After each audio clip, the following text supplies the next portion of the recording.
Hello and welcome to the Calm Nights Library. My name is Lilia and I narrate books and stories with nature sounds to help you fall asleep. Please like and subscribe to get more free readings. Get comfortable, take a deep breath, and let's begin our journey into the world of peaceful sleep. Tonight we'll be falling asleep to Harry Potter and the Sorcerer's Stone. Chapter 4, The Keeper of the Keys Broom. They knocked again. Dudley jerked awake. "Where's the cannon?" he said stupidly. There was a crash behind them and Uncle Vernon came skidding into the room. He was holding a rifle in his hands. Now they knew what had been in the long, thin package he had brought with them. "Who's there?" he shouted. "I warn you, I'm armed." There was a pause. Then, smash! The door was hit with such force that it swung clean off its hinges and with a deafening crash landed flat on the floor. A giant of a man was standing in the doorway. His face was almost completely hidden by a long, shaggy mane of hair and a wild, tangled beard, but you could make out his eyes, glinting like black beetles under all the hair. The giant squeezed his way into the hut, stooping so that his head just brushed the ceiling. He bent down, picked up the door, and fitted it easily back into its frame. The noise of the storm outside dropped a little. He turned to look at them all. "Couldn't make us a cup of tea, could you? It's not been an easy journey." He strode over to the sofa where Dudley sat frozen with fear. "Budge up, you great lump," said the stranger. Dudley squeaked and ran to hide behind his mother, who was crouching terrified behind Uncle Vernon. "And here's Harry," said the giant. Harry looked up into the fierce, wild, shadowy face and saw that the beetle eyes were crinkled in a smile. "Last time I saw you, you was only a baby," said the giant. "You look a lot like yet Dad, but you've got yet Mom's eyes." Uncle Vernon made a funny rasping noise. "I demand that you leave at once. Sit," he said. "You are breaking and entering." "Ah, shut up, Dursley, you great prune," said the giant. He reached over the back of the sofa, jerked the gun out of Uncle Vernon's hands, bent it into a knot as easily as if it had been made of rubber, and threw it into a corner of the room. Uncle Vernon made another funny noise like a mouse being trodden on. "Anyway, Harry," said the giant, turning his back on the Dursleys, "a very happy birthday to you. Got summat for you here. I might have sat on it at some point, but it'll taste all right." From an inside pocket of his black overcoat he pulled a slightly squashed box. Harry opened it with trembling fingers. Inside was a large, sticky chocolate cake with "Happy Birthday, Harry" written on it in green icing. Harry looked up at the giant. He meant to say thank you, but the words got lost on the way to his mouth, and what he said instead was, "Who are you?" The giant chuckled. "True, I haven't introduced myself. Rubeus Hagrid, keeper of keys and grounds at Hogwarts." He held out an enormous hand and shook Harry's whole arm. "What about that tea then, eh?" he said, rubbing his hands together. "I'd not say no to somewhat stronger if you've got it, mind."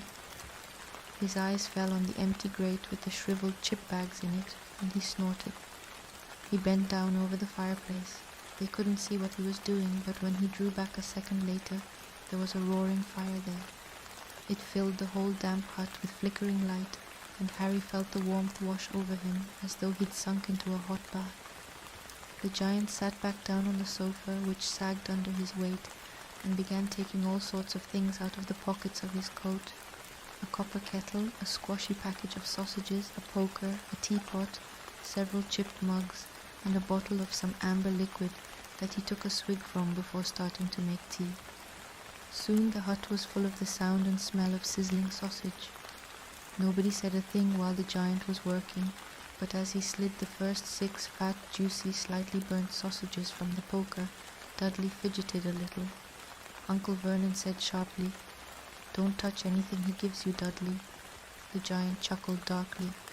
"Yet great puddin' of a son don't need fattening any more, Dursley, don't worry." He passed the sausages to Harry, who was so hungry he had never tasted anything so wonderful, but he still couldn't take his eyes off the giant. Finally, as nobody seemed about to explain anything, he said, "I'm sorry, but I still don't really know who you are." The giant took a gulp of tea and wiped his mouth with the back of his hand. "Call me Hagrid," he said. Everyone does. And like I told you, I'm keeper of keys at Hogwarts. You'll know all about Hogwarts, of course. No, said Harry. Hagrid looked shocked. Sorry, Harry said quickly. Sony? Barked Hagrid, turning to stare at the Dursleys, who shrank back into the shadows. It's them as should be sorry. I knew you weren't getting your letters, but I never thought you wouldn't even know about Hogwarts, for crying out loud. Did you never wonder where yet parents learned it all? All what? Asked Harry. All what? Hagrid thundered. Now wait just 1 second. He had leapt to his feet. In his anger he seemed to fill the whole hut. The Dursleys were cowering against the wall. Do you mean to tell me, he growled at the Dursleys, that this boy knows nothing about anything? Harry thought this was going a bit far. He had been to school after all, and his marks weren't bad. I know some things, he said. I can, do math and stuff. But Hagrid simply waved his hand and said, about our world, I mean. Your world, my world, your parents' world. What world? Hagrid looked as if he was about to explode. Dursley, he boomed. Uncle Vernon, who had gone very pale, whispered something that sounded like Mimble-Wimble. Hagrid stared wildly at Harry. But you must know about yet Mom and Dad, he said. I mean, they're famous. You're famous. What? My mom and dad weren't famous, were they? You don't know. Hagrid ran his fingers through his hair, fixing Harry with a bewildered stare. You don't know what you are, he said finally. Uncle Vernon suddenly found his voice. Stop, he commanded. Stop right there, sit. I forbid you to tell the boy anything. A braver man than Vernon Dursley would have quailed under the furious look Hagrid now gave him. When Hagrid spoke, his every syllable trembled with rage. You never told him? Never told him what was in the letter Dumbledore left for him? I was there. I saw Dumbledore leave it, Dursley. And you've kept it from him all these years? Kept what from me? Said Harry eagerly. Stop! I forbid you! Yelled Uncle Vernon in panic. Aunt Petunia gave a gasp of horror. Ah, go boil yet heads, both of you, said Hagrid. Harry, you're a wizard. There was silence inside the hut. Only the sea and the whistling wind could be heard. A what? Gasped Harry. A wizard, of course, said Hagrid, sitting back down on the sofa, which groaned and sank even lower. And a thumping good one, I'd say, once you've been trained up a bit. With a mum and dad like yours, what else would you be? And I reckon it's about time you read your letter. Harry stretched out his hand at last to take the yellowish envelope, addressed in emerald green to Mr. H. Potter, the floor, hut on the rock, the sea. He pulled out the letter and read, Hogwarts School of Witchcraft and Wizardry, Headmaster, Albus Dumbledore, Order of Merlin, First Class, Grand Sword, Chef Warlock, Supreme Mugwump, International Confed of Wizards. Dear Mr. Potter, we are pleased to inform you that you have been accepted at Hogwarts School of Witchcraft and Wizardry. Please find enclosed a list of all necessary books and equipment. Term begins on September 1st. We await your owl by no later than July 31st. Yours sincerely, Minerva McGonagall, Deputy Headmistress. Questions exploded inside Harry's head like fireworks, and he couldn't decide which to ask first. After a few minutes he stammered, What does it mean they await my owl? Galloping Gorgons, that reminds me, said Hagrid, clapping a hand to his forehead with enough force to knock over a cart horse, and from yet another pocket inside his overcoat he pulled an owl, a real, live, rather ruffled-looking owl, a long quill, and a roll of parchment. With his tongue between his teeth he scribbled a note that Harry could read upside down. Dear Professor Dumbledore, given Harry his letter. Taking him to buy his things tomorrow. Weather's horrible. Hope you're well. Hagrid rolled up the note, gave it to the owl, which clamped it in its beak, went to the door, and threw the owl out into the storm. Then he came back and sat down as though this was as normal as talking on the telephone. Harry realized his mouth was open and closed it quickly. Where was I? Said Hagrid, but at that moment Uncle Vernon, still ashen-faced but looking very angry, moved into the firelight. He's not going, he said. Hagrid grunted. I'd like to see a great muggle like you stop him," he said. "A what?" said Harry, interested. "A muggle," said Hagrid. "It's what we call non-magic folk like Thurn. And it's your bad luck you grew up in a family of the biggest muggles I ever laid eyes on." "We swore when we took him in we'd put a stop to that rubbish," said Uncle Vernon. "Swore we'd stamp it out of him. Wizard indeed." "You knew?" said Harry. "You knew I'm a wizard?" "Knew?" shrieked Aunt Petunia suddenly. "Knew? Of course we knew. How could you not be, my dratted sister being what she was?" Oh, she got a letter just like that and disappeared off to that school, and came home every vacation with her pockets full of frog spawn, turning teacups into rats. I was the only one who saw her for what she was, a freak. But for my mother and father, oh no, it was Lili this and Lili that. They were proud of having a witch in the family. She stopped to draw a deep breath and then went ranting on. It seemed she had been wanting to say all this for years.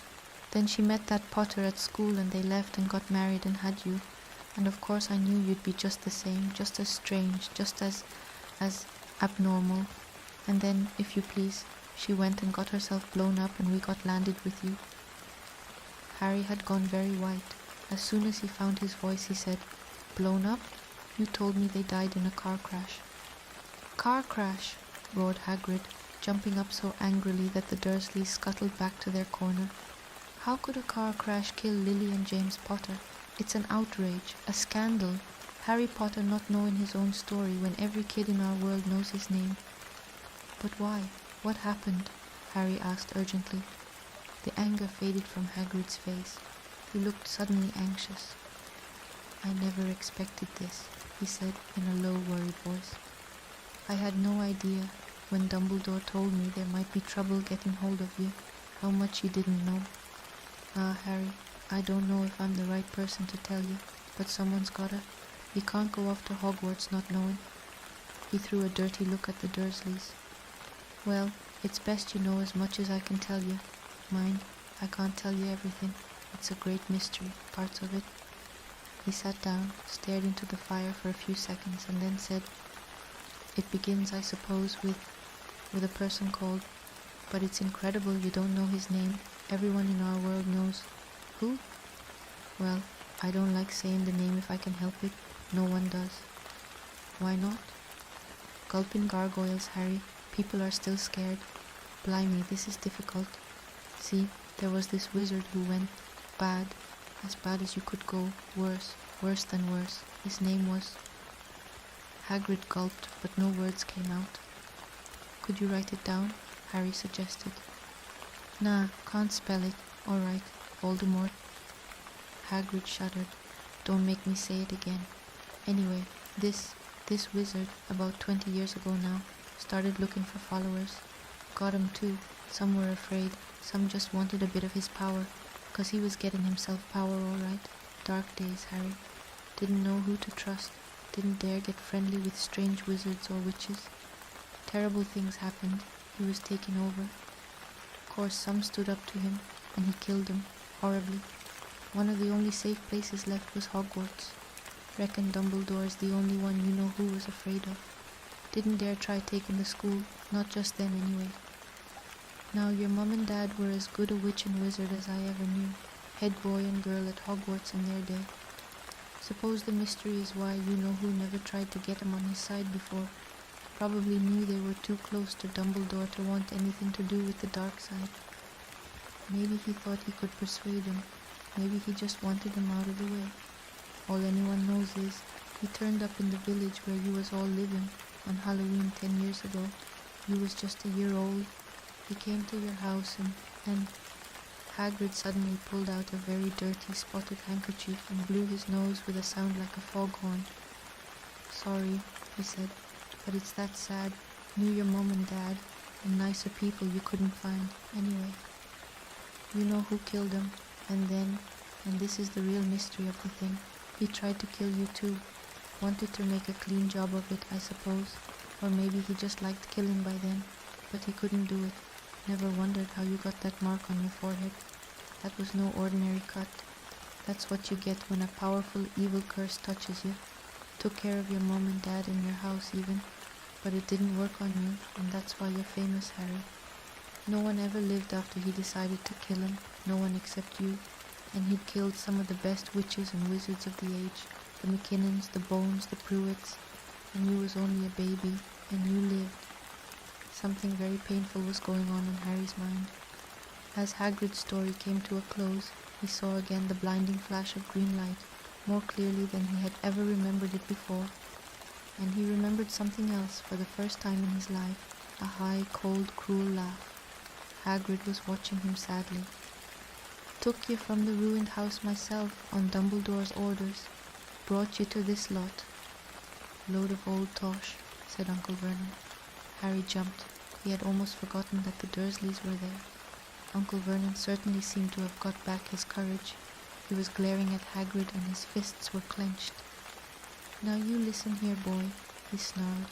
I accept there's something strange about you, probably nothing a good beating wouldn't have cured. And as for all this about your parents, well, they were weirdos, no denying it, and the world's better off without them in my opinion. Asked for all they got, getting mixed up with these wizarding types.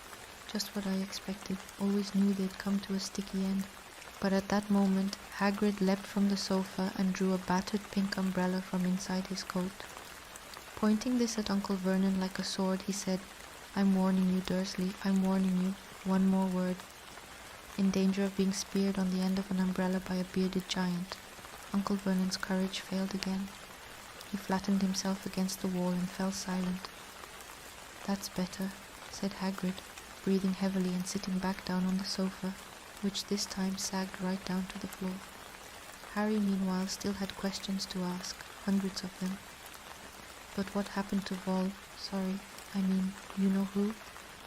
Good question, Harry. Disappeared, vanished. Same night he tried to kill you, makes you even more famous. That's the biggest mystery, see? He was getting more and more powerful. Why'd he go?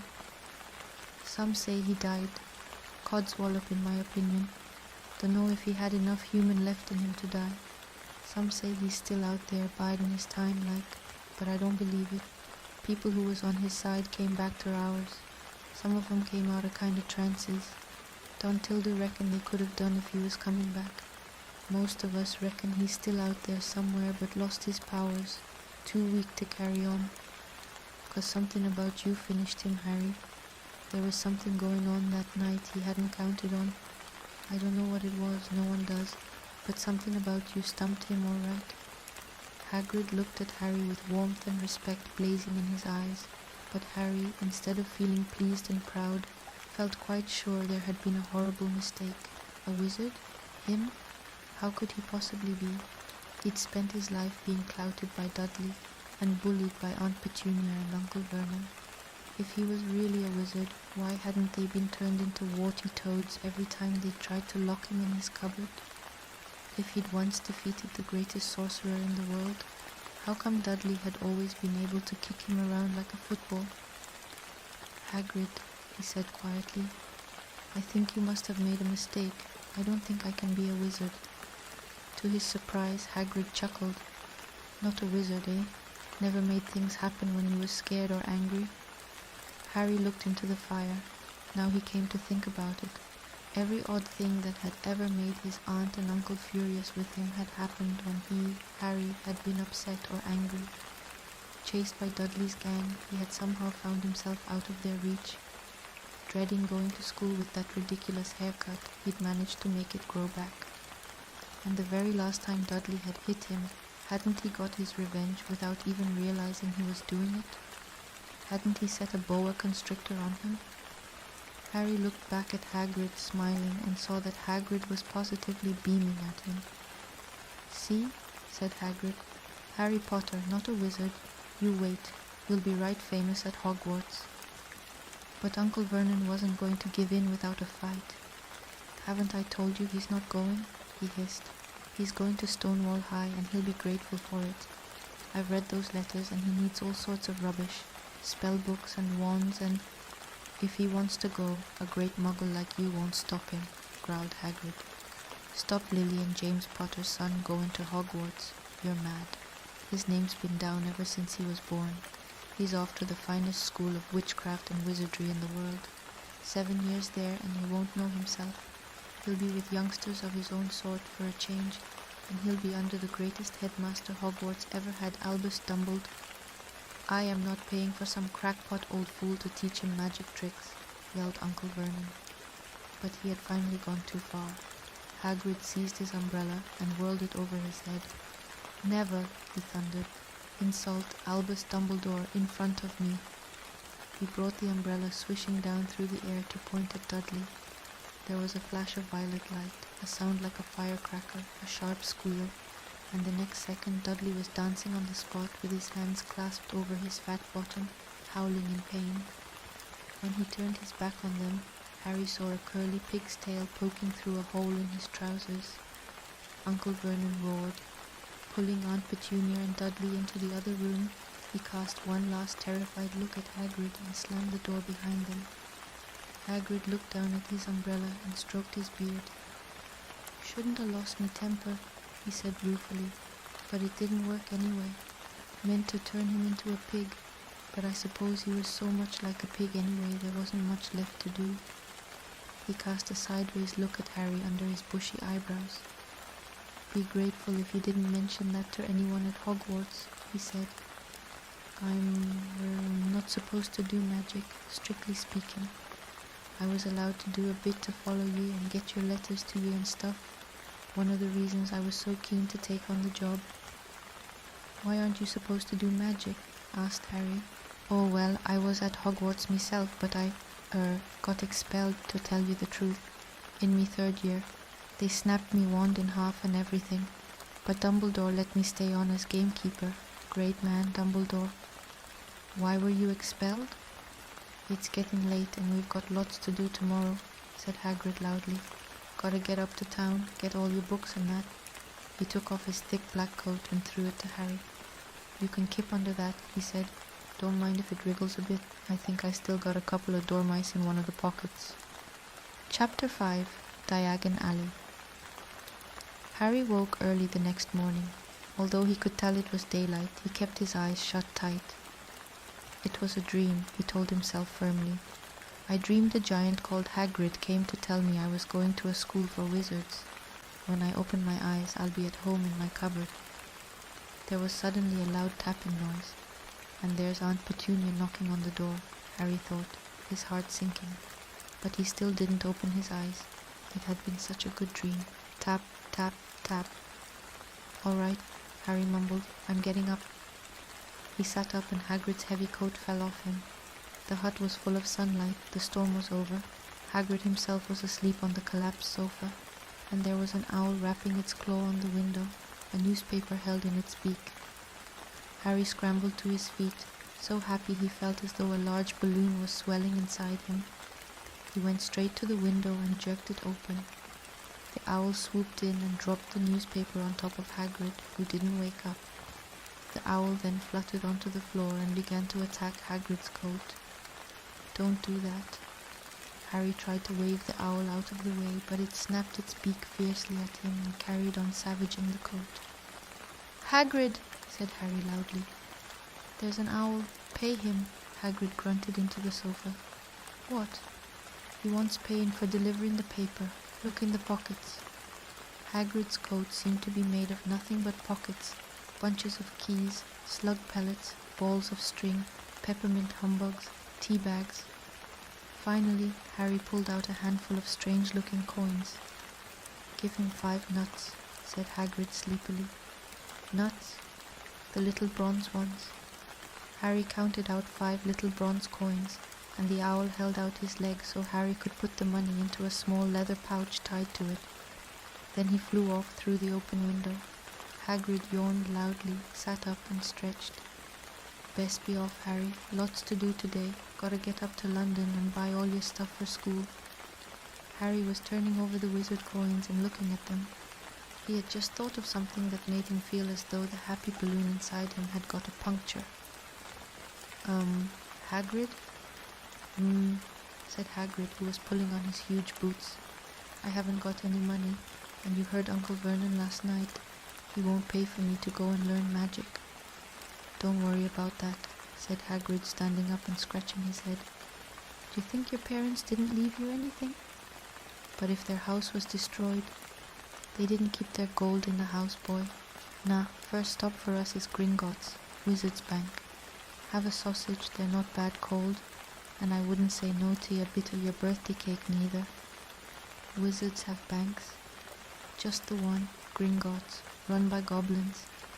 Harry dropped the bit of sausage he was holding. "Goblins?" "Yeah, so you'd be mad to try and rob it, I'll tell you that. Never mess with goblins, Harry. Gringotts is the safest place in the world for anything you want to keep safe.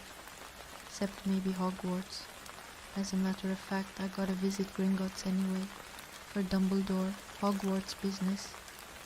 Hagrid drew himself up proudly. "He usually gets me to do important stuff for him. Fetching you getting things from Gringotts, knows he can trust me, see? Got everything? Come on then." Harry followed Hagrid out onto the rock. The sky was quite clear now, and the sea gleamed in the sunlight. The boat Uncle Vernon had hired was still there, with a lot of water in the bottom after the storm. "How did you get here?" Harry asked, looking around for another boat. "Flew," said Hagrid. "Flew? Yeah, but we'll go back in this. Not supposed to use magic now I've got you." They settled down in the boat, Harry still staring at Hagrid, trying to imagine him flying. "Seems a shame to row, though," said Hagrid, giving Harry another of his sideways looks. "If I was to, speed things up a bit, would you mind not mentioning it at Hogwarts?" "Of course not," said Harry, eager to see more magic. Hagrid pulled out the pink umbrella again, tapped it twice on the side of the boat, and they sped off toward land. "Why would you be mad to try and rob Gringotts?" Harry asked. "Spells, enchantments," said Hagrid, unfolding his newspaper as he spoke. "They say there's dragons guarding the high-security vaults, and then you gotta find your way. Gringotts is hundreds of miles under London, see? Deep under the underground. You'd die of hunger trying to get out, even if you did manage to get your hands on some." Harry sat and thought about this while Hagrid read his newspaper, The Daily Prophet. Harry had learned from Uncle Vernon that people liked to be left alone while they did this, but it was very difficult. He'd never had so many questions in his life. "Ministry of Magic messing things up as usual," Hagrid muttered, turning the page. "There's a Ministry of Magic?" Harry asked before he could stop himself. "Course," said Hagrid. "They wanted Dumbledore for minister, 0 course, but he'd never leave Hogwarts, so old Cornelius Fudge got the job. Bungler if ever there was one, so he pelts Dumbledore with owls every morning, asking for advice." "But what does a Ministry of Magic do?" "Well, their main job is to keep it from the muggles that there's still witches and wizards up and down the country." Why, blimey, Harry, everyone would be wanting magic solutions to their problems. Nah, we're best left alone." At this moment the boat bumped gently into the harbour wall. Hagrid folded up his newspaper, and they clambered up the stone steps onto the street. Passers-by stared a lot at Hagrid as they walked through the little town to the station. Harry couldn't blame them. Not only was Hagrid twice as tall as anyone else, he kept pointing at perfectly ordinary things like parking meters and saying loudly, "See that, Harry? Things these muggles dream up, eh?" "Hagrid," said Harry, panting a bit as he ran to keep up, "did you say there are dragons at Gringotts?" "Well, so they say," said Hagrid. "Crikey, I'd like a dragon." "You'd like one?" "Wanted one ever since I was a kid. Here we go." They had reached the station. There was a train to London in 5 minutes' time. Hagrid, who didn't understand muggle money, as he called it, gave the bills to Harry so he could buy their tickets. People stared more than ever on the train. Hagrid took up 2 seats and sat knitting what looked like a canary yellow circus tent. "Still got your letter, Harry?" he asked as he counted stitches. Harry took the parchment envelope out of his pocket. "Good," said Hagrid. "There's a list there of everything you need." Harry unfolded a second piece of paper he hadn't noticed the night before and read, "Hogwarts School of Witchcraft and Wizardry uniform. First-year students will require 1. 3 sets of plain work robes, black, 2. One plain pointed hat, black, for day wear. 3. One pair of protective gloves, dragon hide or similar. 4. One winter cloak, black, silver fastenings. Please note that all pupils' clothes should carry name tags. Course books. All students should have a copy of each of the following: The Standard Book of Spells, Grade 1, by Miranda Goshawk. A History of Magic by Batilda Bagshot. Magical Theory by Adalbert Waffling. A Beginner's Guide to Transfiguration by Emetic Switch. 1000 Magical Herbs and Fungi by Philida Spore. Magical Drafts and Potions by Arsenius Jigger. Fantastic Beasts and Where to Find Them by Newt Scamander. The Dark Forces, A Guide to Self-Protection by Quentin Trimble. Other Equipment: Wand Cauldron, pewter, standard size 2, set glass or crystal files, telescope set brass scales. Students may also bring an owl or a cat or a toad. Parents are reminded that first years are not allowed their own broomsticks. Can we buy all this in London? Harry wondered aloud. If you know where to go, said Hagrid. Harry had never been to London before. Although Hagrid seemed to know where he was going, he was obviously not used to getting there in an ordinary way. He got stuck in the ticket barrier on the underground and complained loudly that the seats were too small and the trains too slow. I don't know how the Muggles manage without magic, he said, as they climbed a broken-down escalator that led up to a bustling road lined with shops. Hagrid was so huge that he parted the crowd easily. All Harry had to do was keep close behind him. They passed bookshops and music stores, hamburger restaurants and cinemas, but nowhere that looked as if it could sell you a magic wand. This was just an ordinary street full of ordinary people. Could there really be piles of wizard gold buried miles beneath them? Were there really shops that sold spellbooks and broomsticks? Might this not all be some huge joke that the Dursleys had cooked up? If Harry hadn't known that the Dursleys had no sense of humor, he might have thought so. Yet somehow, even though everything Hagrid had told him so far was unbelievable, Harry couldn't help trusting him. This is it, said Hagrid, coming to a halt. The Leaky Cauldron. It's a famous place. It was a tiny, grubby-looking pub. If Hagrid hadn't pointed it out, Harry wouldn't have noticed it was there. The people hurrying by didn't glance at it.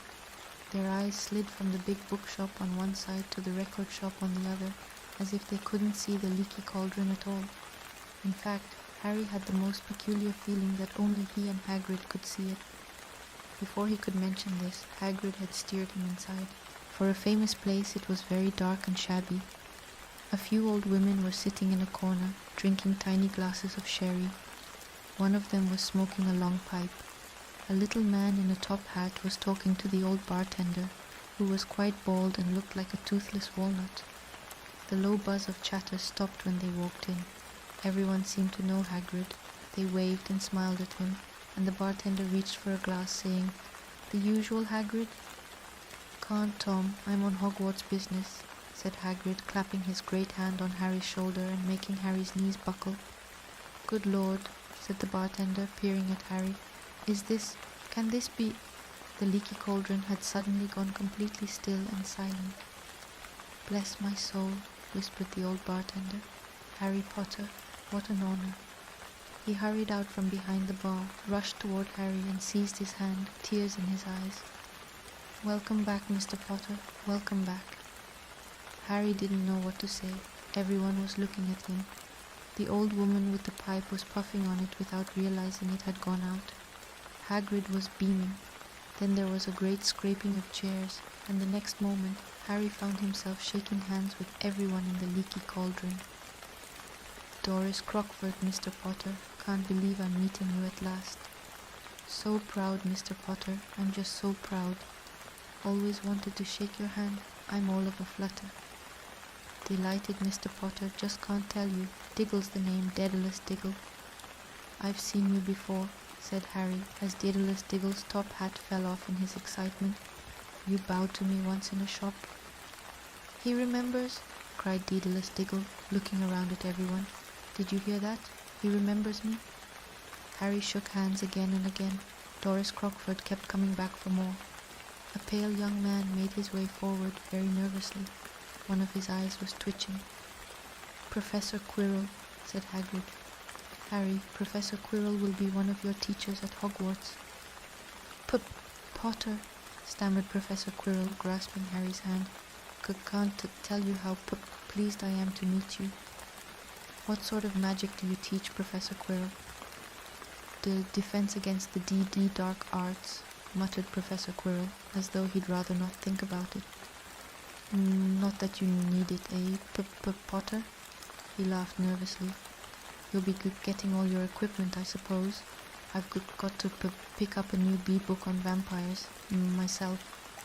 He looked terrified at the very thought, but the others wouldn't let Professor Quirrell keep Harry to himself. It took almost 10 minutes to get away from them all. At last, Hagrid managed to make himself heard over the babble. "Must get on. Lots to buy. Come on, Harry." Doris Crockford shook Harry's hand one last time, and Hagrid led them through the bar and out into a small walled courtyard, where there was nothing but a trash can and a few weeds. Hagrid grinned at Harry. "Told you, didn't I? Told you was famous. Even Professor Quirrell was trembling to meet you. Mind you, he's usually trembling." "Is he always that nervous?" "Oh yeah, poor bloke, brilliant mind. He was fine while he was studying audiobooks, but then he took a year off to get some first-hand experience. They say he met vampires in the Black Forest, and there was a nasty bit of trouble with a hag. Never been the same since. Scared of the students, scared of his own subject now. Where's me umbrella? Vampires? Hags?" Harry's head was swimming. Hagrid, meanwhile, was counting bricks in the wall above the trash can. 3 up, 2 across, he muttered. "Right, stand back, Harry." He tapped the wall 3 times with the point of his umbrella. The brick he had touched quivered. It wriggled. In the middle, a small hole appeared. It grew wider and wider. A second later they were facing an archway large enough even for Hagrid, an archway onto a cobbled street that twisted and turned out of sight. "Welcome," said Hagrid, to Diagon Alley. He grinned at Harry's amazement. They stepped through the archway. Harry looked quickly over his shoulder and saw the archway shrink instantly back into solid wall. The sun shone brightly on a stack of cauldrons outside the nearest shop. Cauldrons, all sizes, copper, brass, pewter, silver, self-stirring, collapsible, said a sign hanging over them. "Yeah, you'll be needing one," said Hagrid, "but we gotta get your money first." Harry wished he had about 8 more eyes. He turned his head in every direction as they walked up the street, trying to look at everything at once, the shops, the things outside them, the people doing their shopping. A plump woman outside an apothecary was shaking her head as they passed, saying, "Dragon liver, 17 sickles an ounce, they're mad." A low, soft hooting came from a dark shop with a sign saying Elop's Owl Emporium, tawny, screech, barn, brown and snowy. Several boys of about Harry's age had their noses pressed against a window with broomsticks in it. "Look," Harry heard one of them say, "the new Nimbus 2000, fastest ever." There were shops selling robes, shops selling telescopes and strange silver instruments Harry had never seen before, windows stacked with barrels of bat spleens and eel's eyes, tottering piles of spell books, quills and rolls of parchment, potion bottles, globes of the moon. "Gringotts," said Hagrid. They had reached a snowy white building that towered over the other little shops. Standing beside its burnished bronze doors, wearing a uniform of scarlet and gold was... "Yeah, that's a goblin," said Hagrid quietly, as they walked up the white stone steps toward him. The goblin was about a head shorter than Harry. He had a swarthy, clever face, a pointed beard, and, Harry noticed, very long fingers and feet. He bowed as they walked inside. Now they were facing a second pair of doors, silver this time, with words engraved upon them. "Enter, stranger, but take heed of what awaits the sin of greed. For those who take but do not earn must pay most dearly in their turn. So if you seek beneath our floors a treasure that was never yours, thief, you have been warned. Beware of finding more than treasure there." "Like I said, you'd be mad to try and rob it," said Hagrid. A pair of goblins bowed them through the silver doors, and they were in a vast marble hall. About 100 more goblins were sitting on high stools behind a long counter, scribbling in large ledgers, weighing coins in brass scales, examining precious stones through eyeglasses. There were too many doors to count leading off the hall, and yet more goblins were showing people in and out of these. Hagrid and Harry made for the counter. "Morning," said Hagrid to a free goblin. "We've come to take some money out of Mr. Harry Potter's safe." "You have his key, sir?" "Got it here somewhere," said Hagrid, and he started emptying his pockets onto the counter, scattering a handful of mouldy dog biscuits over the goblin's book of numbers. The goblin wrinkled his nose. Harry watched the goblin on their right weighing a pile of rubies as big as glowing coals. "Got it," said Hagrid at last, holding up a tiny golden key. The goblin looked at it closely. "That seems to be in order. And I've also got a letter here from Professor Dumbledore," said Hagrid importantly, throwing out his chest. "It's about the you-know-what in Vault 713. The goblin read the letter carefully. "Very well," he said, handing it back to Hagrid. "I will have someone take you down to both vaults. Griphook." Griphook was yet another goblin. Once Hagrid had crammed all the dog biscuits back inside his pockets, he and Harry followed Griphook toward one of the doors leading off the hall. "What's the you-know-what in Vault 713? Harry asked. "Can't tell you that," said Hagrid mysteriously. "Very secret. Hogwarts business. Dumbledore's trusted me. More than my job's worth to tell you that." Griphook held the door open for them. Harry, who had expected more marble, was surprised. They were in a narrow stone passageway lit with flaming torches. It sloped steeply downward, and there were little railway tracks on the floor. Griphook whistled, and a small cart came hurtling up the tracks toward them. They climbed in, Hagrid with some difficulty, and were off. At first they just hurtled through a maze of twisting passages. Harry tried to remember left, right, left, middle fork, right, left, but it was impossible. The rattling cart seemed to know its own way because Griphook wasn't steering. Harry's eyes stung as the cold air rushed past them, but he kept them wide open. Once he thought he saw a burst of fire at the end of a passage and twisted around to see if it was a dragon, but too late. They plunged even deeper, passing an underground lake where huge stalactites and stalagmites grew from the ceiling and floor. "I never know," Harry called to Hagrid over the noise of the cart. "What's the difference between a stalagmite and a stalactite?" "Stalagmite's got an M in it," said Hagrid. "And don't ask me questions just now. I think I'm going to be sick." It did look very green, and when the cart stopped at last beside a small door in the passage wall, Hagrid got out and had to lean against the wall to stop his knees from trembling. Griphook unlocked the door. A lot of green smoke came billowing out, and as it cleared, Harry gasped. Inside were mounds of gold coins, columns of silver, heaps of little bronze nuts. "All yours," smiled Hagrid. "All Harry's." It was incredible. The Dursleys couldn't have known about this, or they'd have had it from him faster than blinking. How often had they complained how much Harry cost them to keep, and all the time there had been a small fortune belonging to him, buried deep under London. Hagrid helped Harry pile some of it into a bag. "The gold ones are galleons," he explained. 17 silver sickles to a galleon and 29 nuts to a sickle. It's easy enough." "Right, that should be enough for a couple of terms. We'll keep the rest safe for you." He turned to Griphook. "Vault 713 now, please, and can we go more slowly?" "One speed only," said Griphook. They were going even deeper now and gathering speed. The air became colder and colder as they hurtled round tight corners. They went rattling over an underground ravine, and Harry leaned over the side to try to see what was down at the dark bottom, but Hagrid groaned and pulled him back by the scruff of his neck. Vault 713 had no keyhole. "Stand back," said Griphook importantly. He stroked the door gently with one of his long fingers, and it simply melted away. "If anyone but a Gringotts goblin tried that, they'd be sucked through the door and trapped in there," said Griphook. "How often do you check to see if anyone's inside?" Harry asked. "About once every 10 years, said Griphook with a rather nasty grin. Something really extraordinary had to be inside this top security vault, Harry was sure, and he leaned forward eagerly, expecting to see fabulous jewels at the very least. But at first he thought it was empty. Then he noticed a grubby little package wrapped up in brown paper lying on the floor. Hagrid picked it up and tucked it deep inside his coat.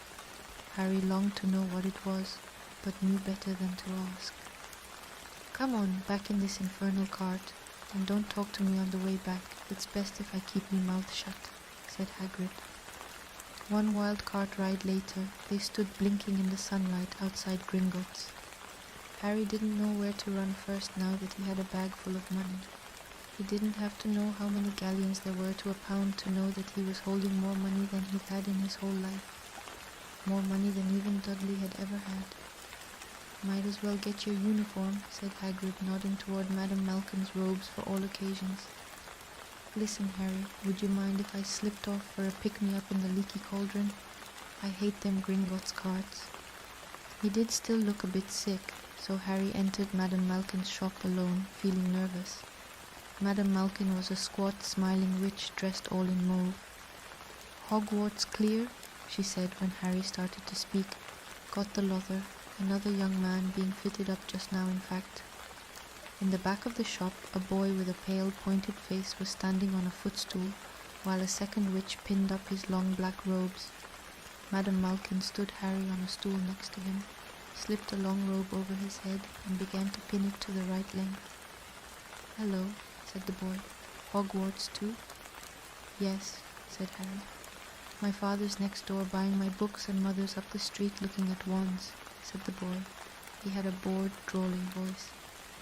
"Then I'm going to drag them off to Took at racing brooms. I don't see why first years can't have their own. I think I'll bully father into getting me one, and I'll smuggle it in somehow." Harry was strongly reminded of Dudley. "Have you got your own broom?" the boy went on. "No," said Harry. "Play Quidditch at all?" "No," Harry said again, wondering what on earth Quidditch could be. "I do. Father says it's a crime if I'm not picked to play for my house, and I must say I agree. Know what house you'll be in yet?" "No," said Harry, feeling more stupid by the minute. "Well, no one really knows until they get there, do they? But I know I'll be in Slytherin. All our family have been. Imagine being in Hufflepuff. I think I'd leave, wouldn't you?" Said Harry, wishing he could say something a bit more interesting. "I say, look at that man," said the boy suddenly, nodding toward the front window. Hagrid was standing there, grinning at Harry and pointing at 2 large ice creams to show he couldn't come in. "That's Hagrid," said Harry, pleased to know something the boy didn't. "He works at Hogwarts." "Oh," said the boy, "I've heard of him. He's a sort of servant, isn't he?" "He's the gamekeeper," said Harry. He was liking the boy less and less every second. "Yes, exactly. I heard he's a sort of savage. Lives in a hut on the school grounds, and every now and then he gets drunk, tries to do magic, and ends up setting fire to his bed." "I think he's brilliant," said Harry coldly. "Do you?" said the boy with a slight sneer. "Why is he with you? Where are your parents?" "They're dead," said Harry shortly. He didn't feel much like going into the matter with this boy. "Oh, sorry," said the other, not sounding sorry at all. "But they were our kind, weren't they?" "They were a witch and wizard, if that's what you mean." "I really don't think they should let the other sort in, do you? They're just not the same.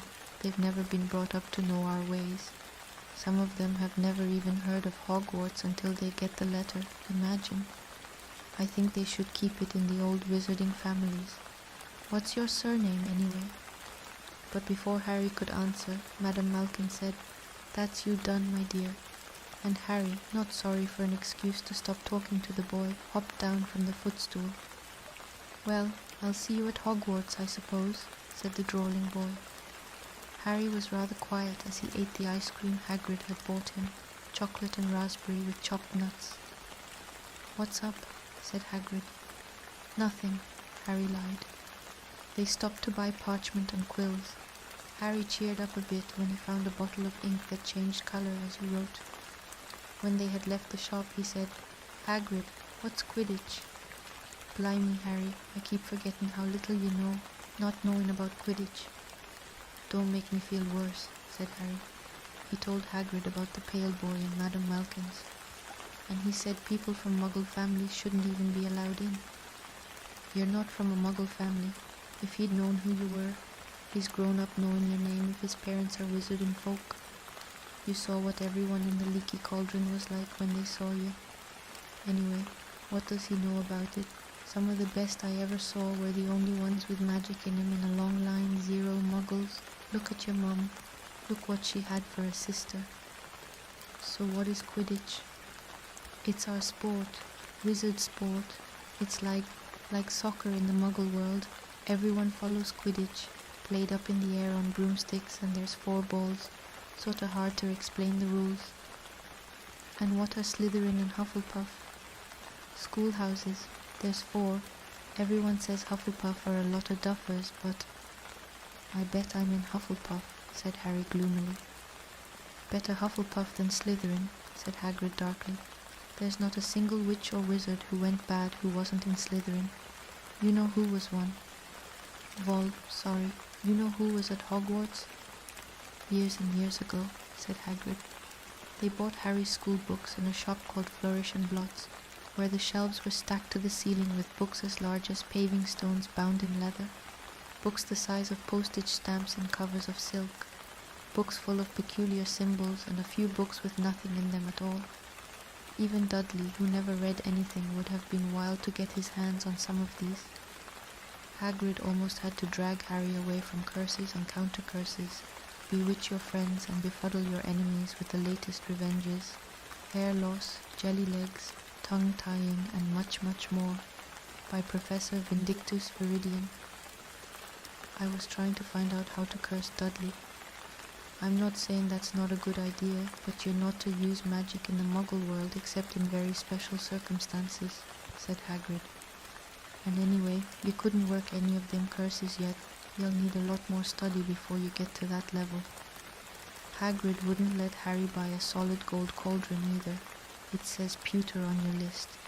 But they got a nice set of scales for weighing potion ingredients and a collapsible brass telescope. Then they visited the apothecary, which was fascinating enough to make up for its horrible smell, a mixture of bad eggs and rotted cabbages. Barrels of slimy stuff stood on the floor. Jars of herbs, dried roots, and bright powders lined the walls. Bundles of feathers, strings of fangs, and snarled claws hung from the ceiling. While Hagrid asked the man behind the counter for a supply of some basic potion ingredients for Harry, Harry himself examined silver unicorn horns of 21 galleons each, and minuscule glittery black beetle eyes, 5 nuts a scoop. Outside the apothecary, Hagrid checked Harry's list again. Just your wand left. Yeah, and I still haven't got you a birthday present. Harry felt himself go red. You don't have to. I know I don't have to. Tell you what, I'll get your animal. Not a toad. Toads went out of fashion years ago. You'd be laughed at. And I don't like cats. They make me sneeze. I'll get you an owl. All the kids want owls. They're dead useful. Carry your mail and everything. 20 minutes later they left Elop's Owl Emporium, which had been dark and full of rustling and flickering jewel-bright eyes. Harry now carried a large cage that held a beautiful snowy owl, fast asleep with her head under her wing.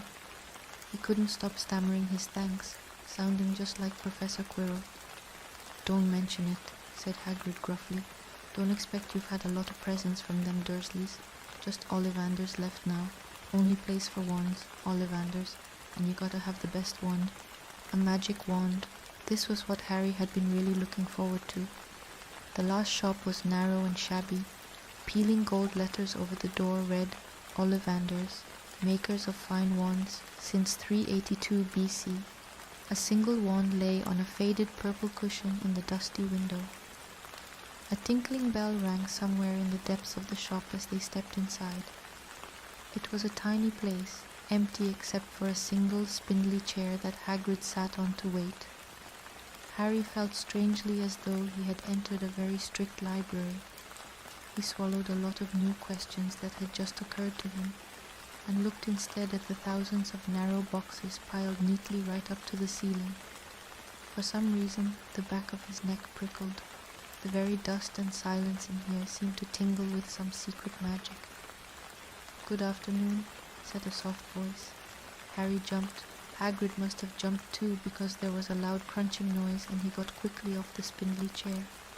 An old man was standing before them, his wide pale eyes shining like moons through the gloom of the shop. "Hello?" said Harry awkwardly. "Ah, yes," said the man. Yes, I thought I'd be seeing you soon. Harry Potter." It wasn't a question. "You have your mother's eyes. It seems only yesterday she was in here herself, buying her first wand. 10¼ inches long, swishy, made of willow. Nice wand for charm work." Mr. Ollivander moved closer to Harry. Harry wished he would blink. Those silvery eyes were a bit creepy. "Your father, on the other hand, favored a mahogany wand, 11 inches, pliable, a little more power and excellent for transfiguration. Well, I say your father favored it. It's really the wand that chooses the wizard, of course." Mr. Ollivander had come so close that he and Harry were almost nose to nose. Harry could see himself reflected in those misty eyes. And that's where Mr. Ollivander touched the lightning scar on Harry's forehead with a long white finger. "I'm sorry to say I sold the wand that did it," he said softly. 13½ inches, powerful wand, very powerful, and in the wrong hands. Well, if I'd known what that wand was going out into the world to do." He shook his head, and then, to Harry's relief, spotted Hagrid. Rubius Hagrid, how nice to see you again. Oak, 16 inches, rather bendy, wasn't it?" "It was, sir, yes," said Hagrid. "Good wand, that one, but I suppose they snapped it in half when you got expelled," said Mr. Ollivander, suddenly stern. Yes, they did, yes," said Hagrid, shuffling his feet. "I've still got the pieces, though," he added brightly. "But you don't use them?" said Mr. Ollivander sharply. "Oh no, sit," said Hagrid quickly. Harry noticed he gripped his pink umbrella very tightly as he spoke. Said Mr. Ollivander, giving Hagrid a piercing look. "Well now, Mr. Potter, let me see." He pulled a long tape measure with silver markings out of his pocket. "Which is your wand arm?" Well, I'm right-handed," said Harry. "Hold out your arm, that's it." He measured Harry from shoulder to finger, then wrist to elbow, shoulder to floor, knee to armpit, and round his head. As he measured, he said, "Every Ollivander wand has a core of a powerful magical substance, Mr. Potter. We use unicorn hairs, phoenix tail feathers, and the heartstrings of dragons. No two Ollivander wands are the same, just as no two unicorns, dragons, or phoenixes are quite the same. And of course you will never get such good results with another wizard's wand." Harry suddenly realized that the tape measure, which was measuring between his nostrils, was doing this on its own.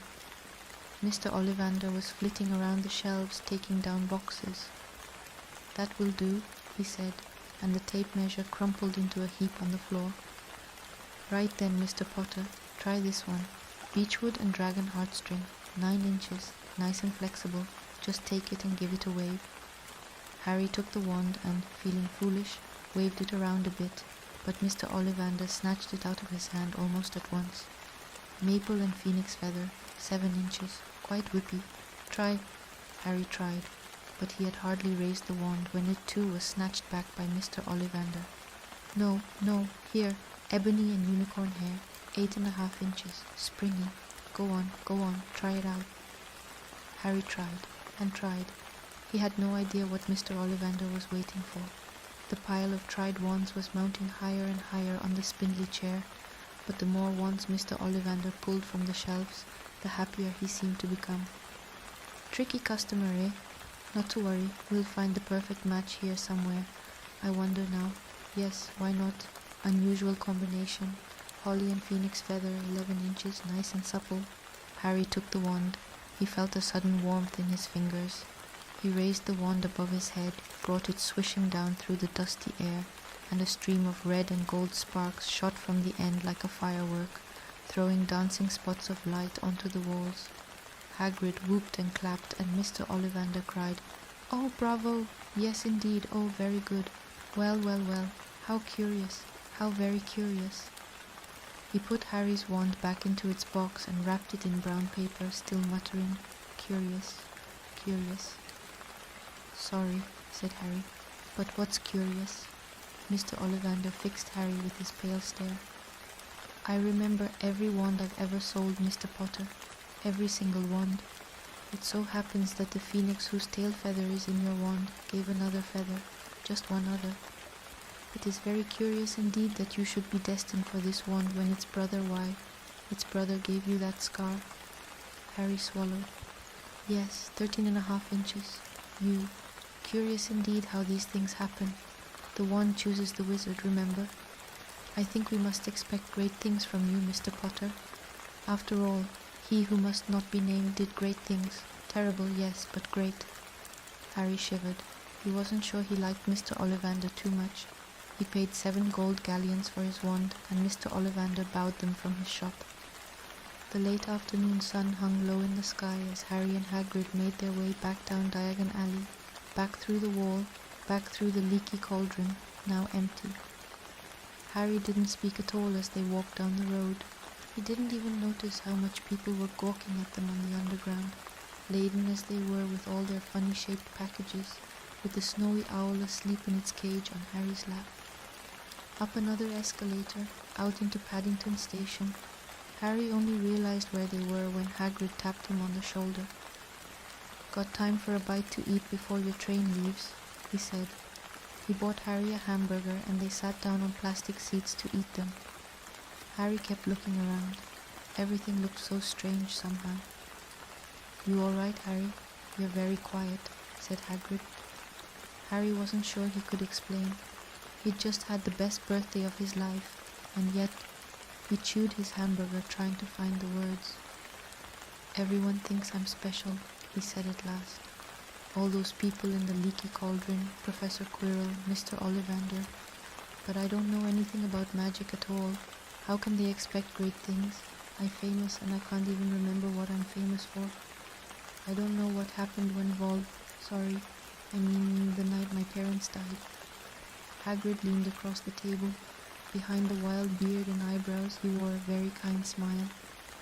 "Don't you worry, Harry. You'll learn fast enough. Everyone starts at the beginning at Hogwarts. You'll be just fine. Just be yourself. I know it's hard. You've been singled out, and that's always hard. But you'll have a great time at Hogwarts. I did. Still do, as a matter of fact." Hagrid helped Harry onto the train that would take him back to the Dursleys, then handed him an envelope. "Your ticket for Hogwarts," he said. "1st of September, King's Cross. It's all on your ticket. Any problems with the Dursleys? Send me a letter with your owl. She'll know where to find me. See you soon, Harry." The train pulled out of the station. Harry wanted to watch Hagrid until he was out of sight. He rose in his seat and pressed his nose against the window, but he blinked and Hagrid had gone.